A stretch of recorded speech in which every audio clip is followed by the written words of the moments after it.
Hello বন্ধুরা, তোমরা সবাই কেমন আছো? আশা করি সবাই ভালো আছো, আমিও ভালো আছি। তো আমার কিছু কিছু সংসারের জিনিস তোমাদের কাছে তুলে ধরলাম। আমি সারাদিন কী কাজ করি সেগুলো তোমাদের কাছে একটু তুলে ধরলাম। যদি ভালো লাগে তাহলে শেয়ার করে ভিডিওটা ফলো করে পাশে থেকো। আর আমার ভিডিও যদি তোমাদের ভালো লাগে তাহলে আমাকে কমেন্ট করে বলো। আমার সংসারে কিছু কিছু কাজ তোমাদের কাছে শেয়ার করবো, কারণ সব কাজ তো এক ভিডিও একসাথে বড় একটা ভিডিও হয়ে যায়, তো ওই জন্য সব কাজ তো একসাথে শেয়ার করা যায় না। তোমরা সবাই বলো এর পরের ভিডিওটা, মানে যদি ভালো লাগে এরপরে একটা ভিডিও তোমাদের আর একবার শেয়ার করবো। আমাদের মেয়েদের তো কাজই এই, সারাদিন কাজ করো, খাও দাও, আর কি ঘোরা তো দূরে থাক, সারাদিন কাজ করতে করতেই তো একবেলা বসার টাইম হয় না, তো ঘোরা তো দূরে থাক।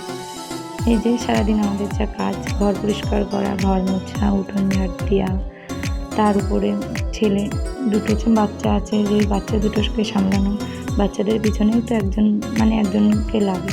আমি একা হাতেই সবই করি।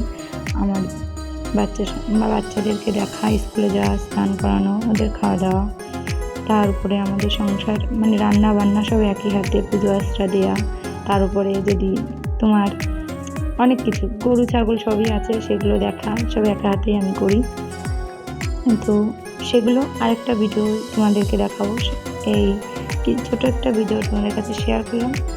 আমার সংসারে যেটুকু আমি কাজ করি সেটুকু তোমাদের কাছে তুলে ধরলাম। আর পরের ভিডিওতে আমি আর কী করি সেগুলো তোমাদেরকে দেখাবো।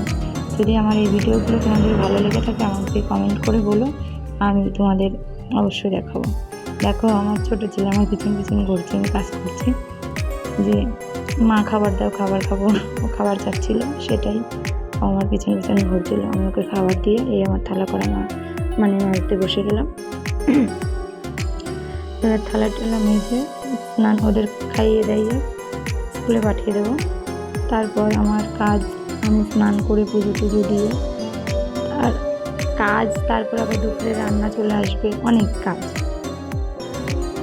এইসব কাজের কথা তোমাদেরকে দেখাবো, কিছু কিছু ভিডিও তোমাদেরকে দেখাবো। তো আমার কাজ এখানেই, আমি তোমাদেরকে ভিডিও এটুকুই দিলাম। যদি ভালো লাগে শেয়ার করে পাশে থেকো। আর এটুকু কাজ যদি ভালো লাগে তো পরের ভিডিওয়ে আরও ভালো জিনিস তোমাদেরকে দেখাবো, ভালো ভালো ভিডিও তোমাদেরকে শেয়ার করবো, ছোটো বলে।